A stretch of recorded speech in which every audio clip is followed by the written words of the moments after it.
வணக்கம். பார்க்கவே ரொம்ப ஃபர்ஸ்ட்டு ஒரு செகண்ட் வந்து சுர்ருன்னு கோவம் வரும்னு சொல்லுவாங்க தெரியுமா? ஏதோ ஒரு விஷயம் பார்த்தோன்னே. அப்போ அந்த கோவத்தில எடுக்கிற ஒரு முடிவு அப்படிங்கிறது, அந்த கோவத்தையே திருப்பி காட்டி, வயலன்ஸ் அப்படிங்கிறது தான் இருக்கும்ல. அந்த மாரி தான் வந்து பார்த்தீங்கன்னா, ஒரு செய்தி துணுக்க பார்த்தோன்னே டக்குன்னு கோவம் வந்துச்சு. கடலூர் மாவட்டத்தில சித்திரைப்பேட்டை அப்படிங்கிற ஒரு ஊர்ல சிறுவர்கள், இளைஞர்கள் அவங்க என்ன பண்றாங்க, அங்க நாம் தமிழர் கட்சியோட பார்த்தீங்கன்னா, ஏதோ ஒரு மீட்டிங் நடந்திருக்கு போல. இந்த தேர்தலுக்காக ஏதோ ஒண்ணு போட்டிருந்தாங்களான்னு தெரியல. ஆக்சுவலி வந்து எலக்ஷன் முடிஞ்சோனே ஏதோ ஒரு மீட்டிங் ஏதோ நடந்திருக்கு போல இருக்கு. அங்க வந்து அந்த சேரு, அதுக்கப்புறம் அந்த செட்டப்லாம் போயிட்டோம்னா, தொடர்ந்து அந்த கொடி மட்டும் அங்கேயே வந்து தொங்கிட்டு இருந்தது போல இருக்கு. இந்த இளைஞர்கள் வந்து என்ன பண்றாங்க, அந்த கொடிய வந்து பிடிச்சு அந்த இழுத்து, அந்த கொடிய வந்து கிழிக்கிற மாரி பண்ணி, கீழ போட்டு, மிதிச்சு, அவமதிச்சுட்டு வந்து ஒரு அராஜகம் மாரி பண்ணிட்டு, அந்த இடத்துல இருந்து வந்து போறாங்க. அந்த சித்திரைப்பேட்டைன்ற ஊர சேர்ந்த இளைஞர்கள் தான் அப்படின்ற தகவல் நம்மளுக்கு வந்து தெரியுது. இவங்க யாரு அப்படின்னு விசாரிச்சா வந்து பார்த்தீங்கன்னா, அவங்க அந்த ஊர்ல இருந்து தாவேகா, அதாவது விஜயின் தாவேகா கட்சியை சப்போர்ட் பண்ணக்கூடியவங்க. அவங்க அந்த கட்சியுடைய உறுப்பினர்களா அப்படின்லாம் எனக்கு தெரியல. உறுப்பினர்களா இருக்கலாம். ஆனா கன்ஃபார்மா அவங்க வந்து தாவேகா விஜயோடைய கட்சியை வந்து சப்போர்ட் பண்ணக்கூடியவங்க. அவங்க வந்து தொடர்ந்து நாம் தமிழர் கட்சியை சேர்ந்தவங்க. விஜய்க்கு எதிரா பேசிட்டு இருந்தாங்க எலெக்ஷனுக்கு முன்னாடி அப்படிங்கிறனால, அந்த கோவத்துல நாம் தமிழர் கட்சியுடைய அந்த புலிக்கொடியை வந்து பார்த்தீங்கன்னா, கிழிச்சு கீழ வந்து வச்சு கால்லலாம் மிதிச்சுட்டு அவமரியாதை செஞ்சுட்டு ரவுடிசம் பண்ணிட்டு அங்கேருந்து போயிருக்காங்க. அதுக்கப்புறம் என்ன நடக்குதுன்னா, பக்கத்துல இருந்து ஒரு பெரிய ஊர்ல இந்த தகவல் வந்து கொஞ்சம் கொஞ்சமா பரவுது. ஏன்னா, இத வந்து சும்மா இல்லாம அந்த வீடியோ எடுத்து பரப்பியிருக்காங்க. அது சிசிடிவி கேமரா மூலியமா பரப்புச்சா, இல்ல அவங்களே போட்ட வீடியோ மூலியமா பரவுச்சான்னு தெரியல. செய்தி சேனல்கள் எல்லாத்தையுமே வந்து வந்துருச்சு. அதுக்கப்புறம் பக்கத்து ஊர்லயும் பார்த்தீங்கன்னா, அந்த செய்தி பரவி வந்து, அங்கருந்து நாம் தமிழர் கட்சி தோழர்கள் எல்லாருமே வந்து இந்த ஊருக்கு போயிட்டு அந்த பசங்களலாம் வந்து தேடுறாங்க. போனப்போ வந்து பார்த்தீங்கன்னா, அந்த பசங்கலாம் வந்து இல்ல அந்த இடத்துல அப்படின்ற தெரிய வருது. அப்ப அந்த ஊர்க்காரங்கலாம் வந்து சொல்லியிருக்காங்க, சின்ன பசங்க ஆனா என்ன ஒண்ணு கொஞ்சம் பொறுப்பு இல்லாம வந்து திரிவாய்ங்க. சமீபத்துல வந்து பார்த்தீங்கன்னா, இந்த தேர்தலுக்கு முன்னாடி தான் வந்து தாவேக்கால சில வேலைகள்லாம் வந்து செஞ்சு தெரிஞ்சுட்டு இருந்தாய்ங்க. விஜயோடைய ரசிகர்கள் இப்போ வந்து தாவேக்காக்கு சில வேலைலாம் செஞ்சு தெரிஞ்சுட்டு இருந்து, அவங்க வந்து நாம் தமிழர் கட்சிக்கு எதிரா அந்த மாரி ஏதாவது ஒண்ணு பண்ணணும்னு சொல்லிட்டு பண்ணிட்டு போயிட்டாய்ங்க. விட்டுருங்க அப்படின்னு சொன்னோனே, அந்த நாம் தமிழர் கட்சி தோழர்கள்லாம் வந்து பார்த்தீங்கன்னா, அவங்க ஒரு காணொளி வெளியிட்டிருந்தாங்க. அது ஒரு செய்தி சேனல்ல வந்துருச்சு. புலிக்கொடிய வந்து மிதிக்கிறதுக்கு எவ்வளோ உனக்கு தைரியம் வேணும்? அது சாதாரண கொடின்னு நினச்சியா? அதோட வரலாறு தெரியுமா உனக்கு? நீ இந்தே ஊர்ல இருந்துருவீங்களா? எங்க ஊரை தாண்டி தான் நீ வந்து போணும். கண்டிப்பா நீ சீக்கிரமா மன்னிப்பு கேட்குற மாரி ஒரு காணொளிய வந்து வெளியிடுற மாரி சூழ்நிலை வரும் அப்படின்னு சொல்லிட்டு ஒரு வார்னிங். இதுலயும் எதுவும் அவங்க ஆபாசமான வார்த்தைகள்லாம் சொல்லல. அவங்களோட ஆதங்கத்தையும், கோவத்தையும் வெளிப்படுத்திட்டு, சீக்கிரமா இதற்காக வந்து வருந்துவாங்க அந்த சிறுவர்கள் அப்படின்னு சொல்லிட்டு வந்து போயிருந்தாங்க. கண்டிப்பா அவங்களோட ஆதங்கத்தை புரிஞ்சுக்க முடிந்தது. ஏன்னா நம்ம வந்து அந்த கட்சியில வந்து ஒரு உறுப்பினர் இல்ல. நம்மளுக்கே அந்த கொடி அப்படி போட்டு மிதிக்கிறத பார்த்தா வந்து கோவம் வருது. சரி, உறுப்பினர் இல்ல, உனக்கே அந்த கொடிய மிதிச்சா கோவம் வருது அப்படின்னு கேட்டீங்கன்னா, இப்போ அதுல வந்து புலிக்கொடி, அதை நான் அந்த மேட்டருக்கு வரேன். பட் எந்த கட்சி கொடியா இருந்தாலும்ங்க, நம்மளுக்கு பிடிக்காத கட்சி, நம்ம அதிகமா எதிர்த்து தொடர்ந்து பேசிட்டு இருக்க இப்போ திமுக அப்படின்னு வச்சுக்கோங்களேன், உதாரணத்துக்கு வச்சுக்கலாம். அந்த கட்சியோட கொடி இருக்கு, யாருமே இல்லை எனக்கு திமுக மேல ரொம்ப கோவமா இருக்கு அப்படின்னா கூட வந்து பாத்தீங்கன்னா, அந்த கட்சியோட கொடியை அவமரியாதை செய்யற மாதிரி அதை பிச்சு மேஞ்சி வந்து பாத்தீங்கன்னா கீழே போட்டு மிதிக்கணும், இல்ல வந்து ஏதாவது வேற மாதிரி ஏதாவது சொல்லணும்னு கூட இல்லைங்க. அதை அவமரியாதை செய்யற மாதிரி எதையுமே வந்து நம்ம வந்து பண்ணக்கூடாது. அது வந்து ஒரு அரசியல் நாகரிகம் இல்ல. நல்ல சரியான அரசியல், அறமுள்ள ஒரு அரசியல்னா வந்து பார்த்தீங்கன்னா, அது நம்மளுக்கு பிடிக்காத கட்சியா இருந்தாலும் பண்ணக்கூடாது. அந்த வகையில வந்து பார்த்தீங்கன்னா, ஒரு நல்ல அரசியல் கலாச்சாரத்தில இது ஒரு தவறான நிகழ்வு. இப்போ நாம் தமிழர் கட்சியோட புலிக்கொடிக்கு வருவோம். ஸோ இந்த சின்ன பசங்கள பொறுத்த வரைக்கும் பார்த்தீங்கன்னா, இவங்களுக்கு விஜய் வெறியர்கள், தாவேக்காவோட தொண்டர்களா மாற முயற்சி செஞ்சுட்டு இருக்காங்க. அரசியல் மயப்படுத்த பட்டுட்டு இருக்காங்க. அதுக்கான முயற்சிகள் நடந்துட்டு இருக்கு போல இருக்கு ப்ராசஸ். இது வந்து இன்னும் அடுத்த எலெக்ஷன் வரைக்கும் போகும் அப்படின்னு நினைக்கிறேன். அவங்களுக்கு நாம் தமிழர் கட்சி மேல, சீமானவர்கள் மேல, நாம் தமிழர் கட்சியை சார்ந்தவங்கன்னு சொல்லப்படுற சில பேர்லாம் தொடர்ந்து வந்து பார்த்தீங்கன்னா, விஜய் அவர்களை குறித்து வந்து பேசிட்டு இருக்க விஷயங்கள் எல்லாமே கோவமா வந்து இந்த ரசிக மனப்பான்மையில இந்த கோவத்தை வந்து காட்டிட்டாங்க. ஆனா அதுவும் ஏன் தப்பு அப்படின்னு பார்த்தீங்கன்னா, இந்த அரசியல் கலாச்சாரம், சுகாதாரமான அறமுள்ள அரசியல்லாம் தாண்டி வந்து பார்த்தீங்கன்னா, அது நாம் தமிழர் கட்சி கொடி மட்டும் அல்ல. அது வந்து தமிழ் இனத்திற்கான ஒரு அடையாளத்தின் கொடி. இன்னைக்கு இருக்கிற சூழ்நிலையில் வந்து பார்த்தீங்கன்னா, தலைவர் அவர்கள் நிறைய வெளிநாட்டு டிப்ளமேட்ஸ், டெலிகேட்ஸ்லாம் வந்து தங்கறதுக்காக, ஒரு மீட்டிங் அப்போ தங்கறதுக்காக வந்து பார்த்தீங்கன்னா, அங்கே தீவில் வந்து ஒரு ஒரு சென்டர் கட்டியிருந்தாங்க. வெளிநாட்டு டெலிகேட்ஸ்லாம் வராங்கன்னா, அவங்களுக்கு கம்ஃபர்டபுளாக தங்கறதுக்கான இடம், அறை வசதிலாம் செஞ்சு கொடுத்து, அங்கே ஒரு நீச்சல் குளமும் வந்து கட்டியிருந்தாங்க. அந்த இடத்துல வந்து பார்த்தீங்கன்னா, தன்னுடைய குழந்தை கூட மட்டும் இல்லாமல் வேறு சில குழந்தைகள் கூடயும் வந்து அவர் வந்து விளையாடுற மாதிரி வந்து சில பிக்சர்ஸ்லாம் வந்து இருக்கும். அந்த பிக்சர் எடுத்து பரப்பி போட்டு பாரு, அங்கே போர் நடந்துட்டு இருக்கும்போது என்னலாம் பண்ணிட்டு இருக்கான்னு சொல்லிட்டு அவதூறு பரப்பிட்டு இருக்க பாவிகள் வாழக்கூடிய நாட்டில் தான் நம்ம வந்து வாழ்ந்துட்டு இருக்கோம். ஸோ அரசியல் தெரிஞ்சவங்க பல பேரையே வந்து பார்த்திங்கன்னா விஷமத்தை பரப்புன்னு பண்ணிட்டு இருக்க இந்த சூழ்நிலையில் அரசியல் தெரியாத இந்த தம்பிகளுக்கு நம்ம சொல்ல தானே வேணும். அந்த கொடி அப்படிங்கிறது நாம் தமிழர் கட்சியோட கொடி மட்டுமல்ல, அதோடைய ஆரிஜின் ஸ்டோரி அப்படிங்கிறது இயக்கத்துக்காக தலைவர் அவர்கள் டிசைன் பண்ண கொடி. புலி அப்படிங்கிறது வந்து பார்த்திங்கன்னா இந்தியான்னு எடுத்துக்கிட்டிங்கன்னா அப்படியே ஒரு தேசிய விலங்காக இருக்கோ, தமிழர்களுக்கும் அது வந்து பார்த்திங்கன்னா ரொம்ப நம்மளோட இனத்துக்கு ஒத்த ஒரு விலங்கு. நம்ம நிலப்பரப்பில் இருக்கக்கூடிய விலங்கு அப்படிங்கிற மட்டும் இல்லாமல் சோழர்களோட கொடியில் இருக்கக்கூடிய மட்டும் இல்லாமல் இயக்கத்தோட கொடியில் வந்து பார்த்திங்கன்னா பாயும் புலியை தான் வந்து தலைவர்கள் வச்சுருந்தாங்க. அது கூடவே வந்து பார்த்திங்கன்னா 2 துவக்குகள் இருக்கும், அதுலேருந்து தோட்டாக்கள் செதறி போகிற மாதிரி இருக்கும். அந்த மாதிரியான அந்த கொடியை தான் வந்து பார்த்திங்கன்னா அது வடிவமைச்சிருந்தாங்க.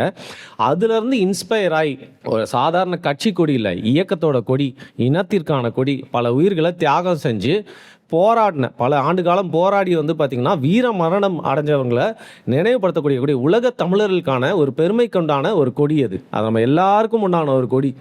அது இந்த கட்சி அந்த கட்சின்னு இல்லை, அதுலேருந்து இன்ஸ்பயர் ஆகி வந்து பார்த்திங்கன்னா இப்போ நம்ம ஊர் ரூல்ஸ்க்கு கட்டுப்பட்டு நம்மளோட வந்து அரசியல் கட்சியாக இருக்கணும்னா வந்து பார்த்திங்கன்னா சில விஷயங்கள்லாம் அதில் வந்து நீக்கணும் அப்படிங்கிறதுக்காக, ஆனால் அந்த சாரமும் கொஞ்சமும் போயிடக்கூடாது அப்படிங்கிறதுக்காக வந்து பார்த்திங்கன்னா அந்த கொடியை தான் கொஞ்சம் டிசைனை மாற்றி அந்த துவக்குகள்லாம் எடுத்துகிட்டு, அதாவது அந்த துப்பாக்கியெல்லாம் வந்து எடுத்துகிட்டு வந்து பார்த்திங்கன்னா அந்த புலியை மட்டும் வச்சு அந்த சூரியன்லாம் இருக்கிற மாதிரி வந்து பார்த்திங்கன்னா அந்த சிவப்பு கொடியை நாம் தமிழர் கட்சியில் வந்து வடிவமைச்சு வச்சுருந்தாங்க. ஸோ அந்த உணர்வும் இருக்கணும் அப்படிங்கிறதுனால வந்து பார்த்திங்கன்னா வச்சுருந்தாங்க. அதில் ஒரு சின்ன ஒரு கான்ட்ரவர்சி என்னன்னா, அதில் சில பேர் வந்து எதிர்த்தாங்க. ஏன் எதிர்த்தாங்க? ஐயோ அந்த இயக்கத்தோட கொடியை வந்து வைக்கிறீங்க அப்படின்னு சொல்லிட்டு வந்து பார்த்தீங்கன்னா பிடிக்காமலாம் இல்லை. அந்த இயக்கத்தின் கொடி அப்படிங்கிறப்போ வந்து பார்த்தீங்கன்னா நீ திமுக, அதிமுக இல்லை நாம் தமிழர் கட்சி, எந்த கட்சியை நீ சேர்ந்தவனா கூட இருக்கலாம். ஆனால் நீ தமிழனாக இருந்தால் நம்ம எல்லாருக்குமே பார்த்தீங்கன்னா அது ஒரு பொதுவான கொடி, நம்ம எல்லாரோட பெருமை பேசக்கூடிய ஒரு கொடி, நம்ம எல்லாரோட போராட்டத்தின் வலியும் சொல்லக்கூடிய கொடி. அந்த கொடியை நீங்கள் வந்து ஒரு கட்சி கொடியாக வச்சிங்க, அரசியல் கட்சியில் அரசியலில் இருக்கக்கூடிய தேர்தல் அரசியல் இருக்கக்கூடிய ஒரு கட்சி கொடியாக வைக்கிறீங்க அப்படின்னா அதற்கு பிடிக்காதவங்க நிறைய பேர் இருப்பாங்க.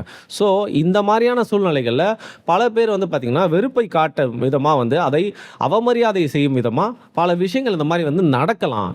யாராவது ஒரு மனிதர் தான் இந்த மாதிரி செய்யணும்னு அவசியம் இல்லை. அந்த கட்சியோட கொடி வந்து பார்த்திங்கன்னா தவறு ஏதாவது ஒரு கொடியிலேருந்து கீழே விழுந்துருந்துச்சு அப்படின்னா கூட வந்து பார்த்திங்கன்னா அது இயக்கத்தோட கொடி கீழே விழுகிற மாதிரியான விஷயம். அது வந்து பார்த்திங்கன்னா ரொம்ப வந்து மனசுக்கு கஷ்டமான விஷயமா சங்கடத்தை ஏற்படுத்தும். அதனால் இந்த கொடியை வந்து பார்த்திங்கன்னா நம்ம வந்து கட்சிக்கு வைக்க வேணாம்னு சில பேர் வந்து சொல்லியிருந்தாங்க. பட் வந்து பார்த்திங்கன்னா ஒரு பட்டில் அந்த கொடியை வந்து வச்சுருந்தாங்க. அதனால் நிறைய பேர் இன்றைக்கும் நினச்சிக்கிறாங்க அந்த கொடி அப்படிங்கிறது வெறும் நாம் தமிழர் என்டிகேக்கு உண்டான ஒரு கொடி அப்படின்னு சொல்லிட்டு சீமானவர்கள் மேலே இருக்க கோவத்தில் இல்லை நாம் தமிழர் கட்சி மேலே இருக்க கோவத்தில் வந்து பார்த்திங்கன்னா அந்த மாதிரி மிதிச்சுட்டு போயிட்டாங்க. So first of all Vijay அவர்கள் மேலேயும் நம்மளுக்கு நிறையா விமர்சனம் இருக்குது, தொடர்ந்து நம்ம விமர்சனம் பண்ணியிருக்கோம். சில நேரங்களில் அவருக்கு எதிராக யாராவது வந்து அநியாயமாக பேசினா நம்ம சப்போர்ட்டும் பண்ணி பேசியிருக்கோம். பட் என்றைக்குமே வந்து விஜய் கட்சியில் இருக்க பல பேர் வந்து பார்த்திங்கன்னா வந்து அரசியல் மயப்படாமல் பேசக்கூடிய சில விஷயங்கள் எல்லாத்தையுமே ரொம்ப சங்கடமாக இருக்குன்னா அதையும் நம்ம அட்ரஸ் பண்ணி பேசியிருக்கோம். பட் எந்த இடத்துலையுமே அவங்கள அவதூறாவோ அவமரியாதையோ சொற்கள் பயன்படுத்தியோ இல்லை அவங்கள ரொம்ப கேவலமாக கிண்டல் அடிச்சோ நம்ம பேசினதே இல்லை. சில பேர் தொடர்ந்து அப்படி பேசிட்டும் இருக்காங்க. பட் நம்ம விமர்சனம் அப்படிங்கிறது வைக்கிறோம். இந்த நேரத்துலையும் பார்த்தீங்கன்னா அவங்கள தற்குறின்ற வார்த்தையை சொல்லியோ இல்லை அந்த பசங்களை வந்து பார்த்தீங்கன்னா இவங்கெல்லாம் இப்படி தான், விஜய் கட்சியில் எல்லாருமே இப்படி தான், விஜய் கட்சியில் தான் அறிவு இருக்காத மாதிரி நான் சொல்ல முடியல. ஏன்னா அந்த கட்சியில் இருக்கவன் யார், வெளியூட்டுக்காரனா இல்லை வெளிநாட்டுக்காரனா, எல்லாருமே என் இனத்தை சேர்ந்தவன், என்னோட தம்பி அண்ணனுங்க தங்கச்சிங்க தானே, அவங்க எல்லாருமே வந்து என்னோட இனத்தில் தமிழ்நாட்டில் பிறந்து வாழ்ந்தவங்க தானே, என்ன மாதிரி தானே அவனும். என்ன ஒன்று அந்த கட்சிக்கு சப்போர்ட் பண்ணுறான் அவன். இப்போ தமிழ் தேசியத்தை அவனை சப்போர்ட் பண்ண வைக்கணும் அப்படின்னா வந்து நீ முட்டாள், நீ தற்குறி, நீ வந்து விஜய்க்கு சப்போர்ட் பண்ண உனக்கு அறிவே இல்லை மூளையே இல்லைன்னு சொல்லிட்டோன்னா அவங்ககிட்ட வந்துடுவான். நம்ம மேலே இருக்க கோவத்தில் இன்னும் விலகி தானே போவாங்க. ஸோ கொஞ்சம் கொஞ்சமாக அவங்களுக்கு புரிய வைக்கிறதுக்காக தமிழ் தேசியத்தை பேசி தவறுகளை சுட்டி காட்டி நம்ம பக்கம் திருப்பணுமே தவிர்த்து எடுத்தோடனே வந்து பார்த்திங்கன்னா அவங்கள இந்த மாதிரியே ரொம்ப ஹர்ட்ஃபுல்லான விஷயங்கள் சொல்லிகிட்டே இருந்தால் எந்த காலகட்டத்துக்கும் நம்ம ஒரு நியாயமான ஒரு வாதத்தை வச்சா கூட அவன் கேட்குற லெவலில் கூட இருக்க மாட்டான். அந்த வகையில் இந்த நேரத்தில் ஒரு சின்ன ஒரு கோபம் அந்த பசங்க மேலே இருந்தாலும் வந்து பார்த்திங்கன்னா ஒரு வருத்தம் தான் அதிகமாக இருக்கிறதுனால புரிதல் தான் ஏற்படுத்தணும் இந்த நேரத்தில் அப்படின்னு தோணுது. அதையும் தாண்டி இதில் சில பேர்லாம் வந்து கமெண்ட்டில் வந்து போடுறான், டேய் மே 4 மட்டும் எங்கள் தளபதி ஆட்சி வந்துடும்டா, வருது வரலங்கிறதான் 2வது விஷயம், அதுக்கப்புறம் நீலாம் எப்படா பேசுகிறேன்னு பார்க்கலான்னு சொல்லிட்டு. இப்போது இந்த 5 வருஷமும் யாரோட ஆட்சிக்கு எதிராக பேசிகிட்டு இருந்தோம்? எதிர்கட்சிக்கு எதிராவா? ஆளுங்கட்சியான திமுகக்கு எதிராக தான் பேசிகிட்டு இருந்தோம். ஸோ ஓப்பனாக ஒன்றே ஒன்று தெரிஞ்சுக்கோங்க, நீங்கள் வந்து எதிர்க்கட்சியாக வரலாம், இல்லை வந்து ஒரு கிங் மேக்கரான கட்சியாக மாறலாம், இல்லை நீங்கள் வந்து ஆளுங்கட்சியாக மாறி விஜய் அவர்கள் சிஎம்மாக கூட மாறலாம். அதுக்காக நாங்கள் வந்து விமர்சித்து எதிர்த்து பேசாமல் போயிடுவோமா?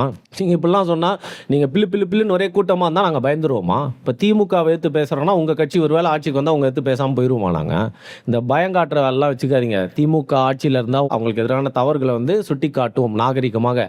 ஒருவேளை தப்பி தவறி அதிமுக ஆட்சிக்கு வந்தால் அவங்களுக்கு எதிராகவும் பேசுவோம். பாஜகவோட ஆட்சிக்கு எதிராக இன்றைக்கும் பேசிக்கிட்டு இருக்கோம். ஸோ விஜய் ஒருவேளை ஆட்சிக்கு வந்தாலும் அவருடைய ஆட்சியில் நடக்கக்கூடிய தவறை எதிர்த்து பேசுவோம்.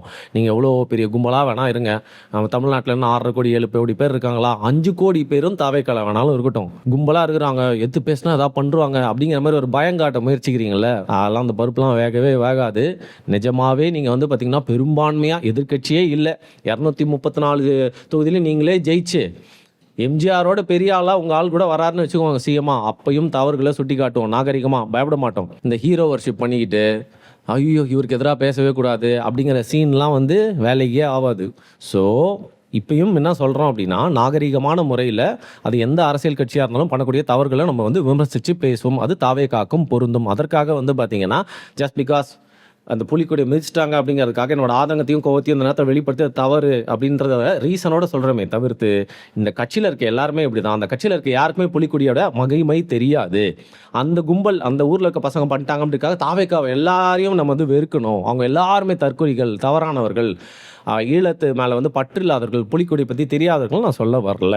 அதே மாதிரி தாவேக்கா கட்சியில் இருக்கவங்க தயவு செய்து வந்து பார்த்தீங்கன்னா இந்த மாதிரி நிறைய அரசியல் தெரியாமல் இருக்கிற அந்த சின்ன பசங்களுக்கு சொல்லுங்கள். ஏன்னா ஜேம்ஸ் வசந்தன் சொல்லிட்டு ஒரு மியூசிக் டைரக்டர், அவர் ஏதோ ஒரு ஹோட்டலில் சாப்பிட போயிருக்காரு, வெளில வந்து பார்த்தா கார் கண்ணாடி வரைஞ்சிருக்கு, ரீசெண்டாக விஜய்க்கு எதிராக வந்து பேசியிருக்காருனால உடனே அவர் பார்த்தீங்கன்னா தாவேக்கால இருக்கவங்க தான் எவனா வந்து அடிச்சு உடைச்சிருக்கான்ற மாதிரி ஒரு போஸ்ட் ஒன்று போடுறாரு. அப்புறம் விசாரணையில் என்ன தெரிய வருதுன்னா, வேற எவனோ ஒருத்தன் பண்ணியிருக்கான், தாவேக்காவை சேர்ந்தவன் இல்லை, தனிப்பட்ட ரீதியான உள்நோக்கத்தோட பண்ணியிருக்கான்ற போஸ்ட்டும் அவரும் கிளாரிஃபை பண்ணி போடுறாரு. கடைசியில் என்ன லைன் போடுறாருன்னா, இது வந்து என்னுடைய பொறுப்புங்கிறனால சொல்றேன்னு சொல்லிட்டு என்ன மீன் பண்றாருன்னா, இப்படி சொல்லிட்டா தாவேக்காலருக்கு எல்லாருமே இதை பண்ணிட்டாங்கன்ற மாதிரி ஆயிரும், அதனால என்னுடைய பொறுப்பு இது. அது வந்து அவரு மேல நம்மளுக்கு நிறைய விமர்சனம் இருந்தாலும் அந்த இடத்துல அவர் சொன்ன அந்த லைன் வந்து கரெக்ட் தான்.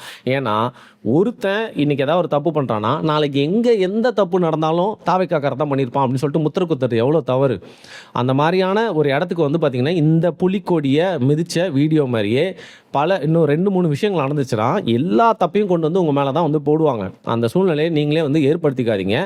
நடந்தது வந்து கண்டிப்பாக ஏற்றுக்க முடியாத ஒரு விஷயம். தயவு செய்து வந்து பார்த்தீங்கன்னா இனிமேல் புலிக்கொடிக்கு மரியாதை கொடுங்க. உங்களுடைய 2 யானை சின்னங்கள் இருக்கக்கூடிய அந்த கொடியும் யார் மிதிச்சாலும் நம்ம இப்படி தாங்க பேசுவோம். உணர்வு ரீதியாக இந்த கொடிக்கு நம்மளுக்கு வந்து சம்மந்தம் இருக்குது அப்படிங்கிறனால வந்து பார்த்தீங்கன்னா இன்னும் கொஞ்சம் உணர்ச்சி வசப்பட்டு மனசுலேருந்து பேசுகிறோம். ஆனால் உங்களுடைய கட்சி கொடியை யாராவது அவமதித்தாலும் வந்து பார்த்தீங்கன்னா இது சரியில்லை, அநாகரிகமான அரசியல், இதை வந்து ஏற்றுக்கொள்ள முடியாது, அறமற்ற செயல் அப்படின்னு சொல்லிட்டு கண்டிப்பாக வந்து பேசுவோம். ஸோ தாவேக்காவை சேர்ந்த தம்பி தங்கச்சிகள் எல்லாருமே வந்து பார்த்திங்கன்னா உங்களுடைய தலைவர் மேலே நீங்கள் காட்டுற அன்பு வந்து புரிஞ்சுக்க முடியுது. பட் அதை வந்து பார்த்திங்கன்னா அறத்தோடு வந்து காட்டணும். உங்களை யாருமே வந்து பார்த்திங்கன்னா இவங்கெல்லாம் இப்படி தான் அப்படின்னு சொல்லி முத்திர குத்துற மாதிரி வந்து வச்சுக்காதீங்க. ஒரு பானை சொட்டுக்கு ஒரு பதம் அப்படிங்கிற மாதிரி இதை வச்சே வந்து உங்களை சுற்றின அரசியல் கட்டமைக்கப்படும் அப்படிங்கிறத வந்து சொல்லிக்கிட்டு இனிமேல் இந்த மாதிரியான சம்பவங்கள் நடக்கக்கூடாது. என்ன இதில் கொடுமைனா, நாம் தமிழர் கட்சியில் ஒரு நல்ல பழக்கம் இருக்கவங்கள கூட்டம் நடந்து முடிஞ்சால் குப்பை இப்போ எல்லாரையும் அள்ளிடுவாங்க, பார்த்தீங்கன்னா சேர்லாம் அடிக்க போட்டுருவாங்க. இப்படிலாம் பண்ணக்கூடியவங்க அன்றைக்கி ஏதோ ஒரு மிஸ்டேக்கில் அந்த கொடியை எப்படி விட்டு போனாங்கன்னு தெரில. அந்த கொடியை விட்டுட்டு போகாமல் இருந்தால் இப்படி ஒரு சம்பவம் நடந்திருக்காது. அந்த கொடியை விட்டுட்டு போனதுனால இப்படி ஒரு சூழ்நிலையே தேவையில்லாமல் வந்து அமைஞ்சு போயிடுச்சு. இனிமேல் இந்த மாதிரியான ஒரு சீன் வந்து தமிழ்நாட்டில் எந்த கட்சி கொடியும் யாரும் இந்த மாதிரி பண்ணக்கூடாது. குறிப்பாக புலிக்கொடியை, பிளாஸ்டிக் புலிக்கொடியை பார்த்தா கூட எனக்கு மனசு கேட்காதுங்க, எடுத்து நான் மேலே வச்சுட்டு போவேன் நான். ஸோ அந்த மாதிரி வந்து பார்த்திங்கன்னா அந்த கொடியை யாருமே வந்து அவமதிக்காதீங்க. அது நம்ம எல்லாருக்குமே உண்டான கொடி அப்படிங்கிறத ஒரு தாழ்மையான என்னுடைய கருத்தாக வந்து சொல்லிக்கிறேன். சொல்லியிருந்ததில் ஏதாவது தவறு இருந்தால் அது என்ன அப்படிங்கிறத வந்து கீழே கமெண்ட் பண்ணுங்கள். நன்றி.